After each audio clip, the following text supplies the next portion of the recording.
এই মুহূৰ্তত জনাইছো এটি ব্ৰেকিং নিউজ। আপুনিও জুবিন ক্ষেত্ৰলৈ যাব বিচাৰিছে নেকি?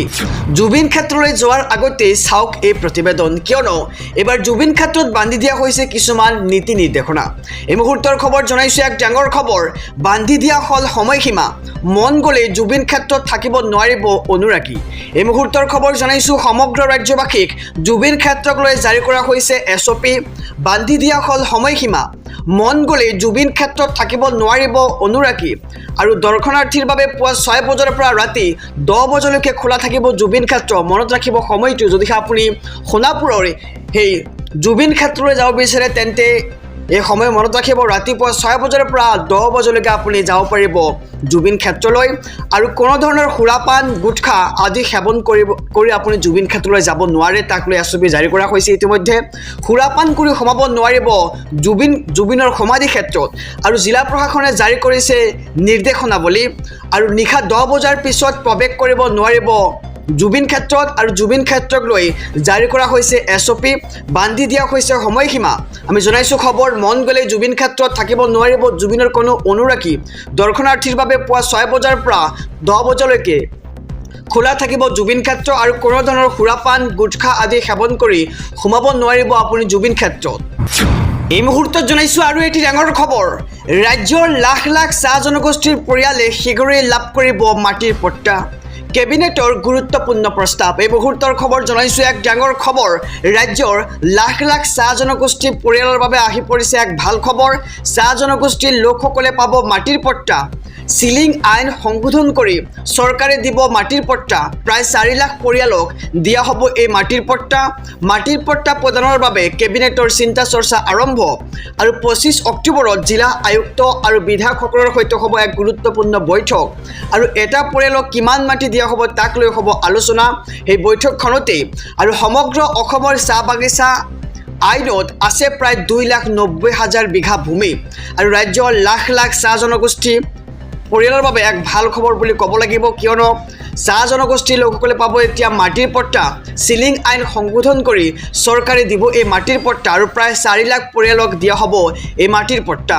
সমগ্ৰ ৰাজ্যবাসীৰ বাবে এটি ডাঙৰ খবৰ, বিগ ব্ৰেকিং নিউজ। ইতিমধ্যে জুবিন গাৰ্গৰ অন্তিমখন চিনেমা ৰৈ ৰৈ বিনালেৰ ট্ৰেইলাৰ মুকলি কৰা হৈছে। আৰু ট্ৰেইলাৰ মুকলিৰ পিছতেই দুটা বিশেষ দৃশ্য এতিয়া চৰ্চালৈ আহি পৰিছে। ৰৈ ৰৈ বিনালেৰ এটা ক্লিপে বুকু কঁপাইছে সমগ্ৰ অসমবাসীৰ। মৃত্যুৰ সময়ত দৃশ্যৰ সৈতে মিল দেখিবলৈ পোৱা গৈছে ৰৈ ৰৈ বিনালেৰ এটা দৃশ্য। এই মুহূৰ্তৰ খবৰ জনাইছো, ৰৈ ৰৈ বিনালেৰ ট্ৰেইলাৰৰ মুকলিৰ পিছতেই চৰ্চালৈ আহি পৰিছে দুটা বিশেষ দৃশ্য। জুবিনৰ মৃত্যুৰ সময়ৰ দৃশ্যৰ সৈতে সাদৃশ্য থকা এটা ক্লিপ দেখিবলৈ পোৱা গৈছে ৰৈ ৰৈ বিনালেৰ সেই ট্ৰেইলাৰখনত, যিটো ক্লিপে সকলোৰে বুকু কঁপাই তুলিছে। এতিয়া ৰৈ ৰৈ বিনালেৰ শেষ দৃশ্য আৰু মৃত্যুৰ সময়ৰ দৃশ্য একেই দেখিবলৈ পোৱা গৈছে। আৰু মৃত্যুৰ কথা আগতীয়াকৈ জানিছিল নেকি জুবিন গাৰ্গে, তাক লৈ এতিয়া একাংশই কৰিছে প্ৰশ্ন। শ্ৰীলংকাত কৰিছিল ৰৈ ৰৈ বিনালে ছবিখনৰ শেষ দিনাৰ শেষ দৃশ্যগ্ৰহণ। আৰু জুবিন গাৰ্গৰ জীৱনৰ শেষ দৃশ্য আছিল এনে অবিকল, যিটো আমি ছিংগাপুৰত দেখিবলৈ পাইছোঁ। আৰু ৰৈ ৰৈ বিনালেৰ ছবিখনতে সেই একে দৃশ্য আমি দেখিবলৈ পাম। আমি দৃশ্যাংক দেখুৱাম। ৰৈ ৰৈ বিনালেৰ ট্ৰেইলাৰ মুকলিৰ পাছতেই চৰ্চালৈ আহি পৰিছে দুটা দৃশ্য। জুবিনৰ মৃত্যুৰ সময়ৰ দৃশ্যৰ সৈতে সাদৃশ্য থকা এটা ক্লিপ দেখিবলৈ পোৱা গৈছে। আমি দেখুৱাইছোঁ দৃশ্যাংক। আমি ছিংগাপুৰত দেখিবলৈ পাইছোঁ সেই দৃশ্য। আৰু যিটো দৃশ্য আমি বাওঁফালে চাইছোঁ সেইটো হৈছে ৰৈ ৰৈ বিনালেৰ এটা দৃশ্য, যিটো দৃশ্য শেষৰ দৃশ্য আছিল। আমি ছিংগাপুৰৰ দৃশ্যৰ সৈতে ৰৈ ৰৈ বিনালে ছবিখনৰ দৃশ্য আমি একেই দেখিবলৈ পাইছোঁ। আৰু জুবিন গাৰ্গৰ যিটো মুখৰ এক্সপ্ৰেশ্যন সেইটো আমি একেই দেখিবলৈ পাইছোঁ। আমি জনাইছোঁ খবৰ যে ৰৈ ৰৈ বিনালে ছবিখনৰ যিটো অন্তিম দৃশ্য আৰু ছিংগাপুৰত হোৱা সেই অবিকল দৃশ্য একে আমি দেখিবলৈ পাইছোঁ। সমগ্ৰ ৰাজ্যবাসীৰ বাবে আৰু এটি ডাঙৰ খবৰ, বিগ ব্ৰেকিং নিউজ। 2026 নিৰ্বাচনৰ পূৰ্বে অসমত সম্পূৰ্ণ হ'ব SIR-ক লৈ বৈঠকৰ পিছতে ECৰ নিৰ্দেশনা। এই মুহূৰ্তৰ খবৰ জনাইছোঁ, এক ডাঙৰ খবৰ, 26 নিৰ্বাচনৰ পূৰ্বে অসমত সম্পূৰ্ণ হ'ব SIR প্ৰক্ৰিয়া। SIR-ক লৈ বৈঠকৰ পিছতে ECৰ নিৰ্দেশ। আৰু মুখ্য নিৰ্বাচনী আয়ুক্তসকলক SIR সম্পূৰ্ণ কৰাৰ বাবে ব্যৱস্থা লোৱাৰ নিৰ্দেশ দিয়া হৈছে ইতিমধ্যে। অসম, তামিলনাডু, পুডুচেৰী কেৰেলাকে ধৰি পশ্চিমবংগৰ নিৰ্বাচনী বিষয়ৰ সৈতে বিশেষ বৈঠক আৰু এই ৰাজ্যকেইখনত আগন্তুক সময়ত অনুষ্ঠিত হ'ব নিৰ্বাচন আৰু নিৰ্বাচন আয়োগৰ তৰফৰ পৰা প্ৰকাশ কৰা হ'ল এই তথ্য। SIRক লৈ নিৰ্বাচন আয়োগে নতুন দিল্লীত অনুষ্ঠিত কৰিছিল বৃহৎ বৈঠক আৰু দেশৰ প্ৰতিখন ৰাজ্য আৰু কেন্দ্ৰীয় শাসিত অঞ্চলৰ নিৰ্বাচনী বিষয়াও উপস্থিত আছিল সেই বৈঠকত আৰু 26ৰ নিৰ্বাচনৰ পূৰ্বে অসমত সম্পূৰ্ণ কৰা হ'ব SIRৰ প্ৰক্ৰিয়া। SIRক লৈ বৈঠকৰ পিছতে ECৰ নিৰ্দেশ আহি পৰিছে। মুখ্য নিৰ্বাচনী আয়ুক্তসকলক SIR সম্পূৰ্ণ কৰাৰ বাবে ব্যৱস্থা লোৱাৰ নিৰ্দেশ দিয়া হৈছে। আহিছোঁ পৰৱৰ্তী খবৰৰ মাজলৈ। ৰাজ্যবাসীৰ বাবে আৰু এটি ডাঙৰ খবৰ।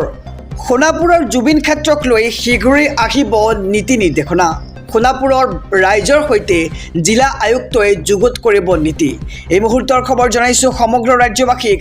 জুবিন ক্ষেত্ৰত মদ খোৱা মানুহৰ প্ৰৱেশ বন্ধ কৰা হ'ব আৰু কামৰূপ মহানগৰ প্ৰশাসনক নিৰ্দেশ চৰকাৰৰ।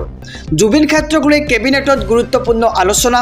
সোণাপুৰৰ স্থানীয় ৰাইজৰ সৈতে আলোচনা কৰি ব্যৱস্থিত ৰূপত অনা হ'ব আৰু কামৰূপ জিলা আয়ুক্তক নিৰ্দেশনা কেবিনেটৰ। সমাধি ক্ষেত্ৰত কোনো কাৰণতেই যাতে সুৰাপান কৰিব নোৱাৰে তাৰ বাবে কঠোৰ ব্যৱস্থা গ্ৰহণ কৰা হ'ব আৰু শীঘ্ৰেই সোণাপুৰৰ স্থানীয় ৰাইজৰ সৈতে আলোচনা কৰি যুগুত কৰা হ'ব নিৰ্দেশনা। আৰু জুবিন গাৰ্গে কেতিয়াও 24 ঘণ্টা মদ খাই থকা নাছিল আৰু জুবিন গাৰ্গক শিল্পী হিচাপে সাংস্কৃতিক সম্পদ হিচাপে জীয়াই ৰাখিব লাগিব আৰু জ্যোতিপ্ৰসাদ আগৰৱালা, বিষ্ণুপ্ৰসাদ ৰাভা, ভূপেন হাজৰিকাৰ দৰে জুবিনক জীয়াই ৰাখিব লাগিব।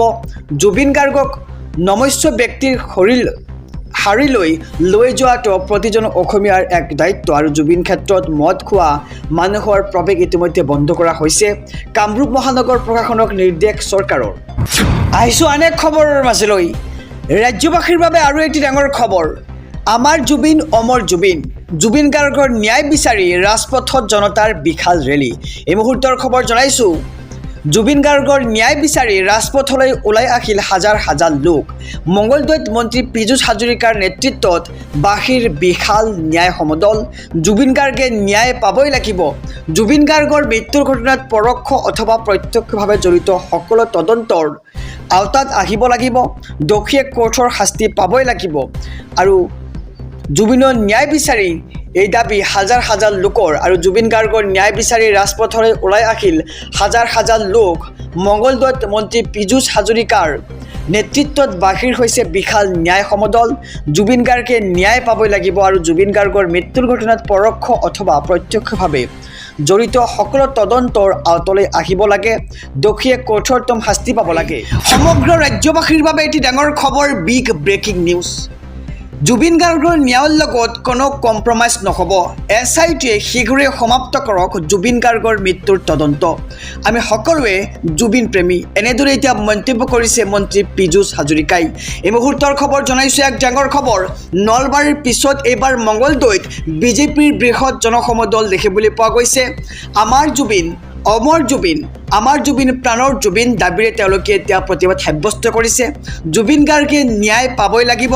আমি সকলোৱে হৈছোঁ জুবিন প্ৰেমী। জুবিন গাৰ্গৰ ন্যায়ৰ লগত কোনো কম্প্ৰমাইজ কৰা নহ'ব। দোষীয়ে কঠোৰতম শাস্তি পাবই লাগিব। আমাৰ প্ৰাণৰ শিল্পীয়ে শীঘ্ৰেই ন্যায় পাব লাগিব।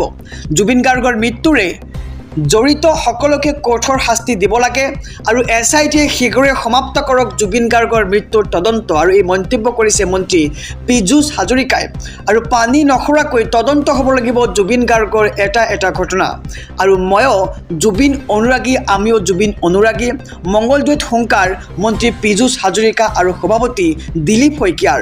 নলবাৰীৰ পিছত এইবাৰ মঙলদৈত বিজেপিৰ বৃহৎ জনসমদল দেখিবলৈ পোৱা গৈছে। আহিছোঁ আন এক খবৰৰ মাজলৈ। ৰাজ্যবাসীৰ বাবে আৰু এটি ডাঙৰ খবৰ। প্ৰতিজন অসমীয়াৰ কণ্ঠত জুবিন গাৰ্গ জীয়াই থাকিব। জুবিনৰ ন্যায়ৰ বাবে যুদ্ধ কৰি আছোঁ আৰু যুদ্ধ কৰি যাম, মন্তব্য কৰিছে জুবিন গাৰ্গৰ পত্নী গৰিমা শইকীয়া গাৰ্গে। এই মুহূৰ্তৰ খবৰ জনাই যাম, গতিকে খবৰটো দিয়াৰ আগতে যদিহে চেনেলটোত নতুন তেন্তে ছাবস্ক্ৰাইব কৰক আৰু সকলোৱে জুবিন গাৰ্গৰ ন্যায়ৰ বাবে কমেণ্ট বক্সত লিখক #জাষ্টিছ4জুবিন গাৰ্গ। জুবিন গাৰ্গৰ লগত প্ৰকৃততে কি হৈছিল সেয়া আমি জানিব লাগিব।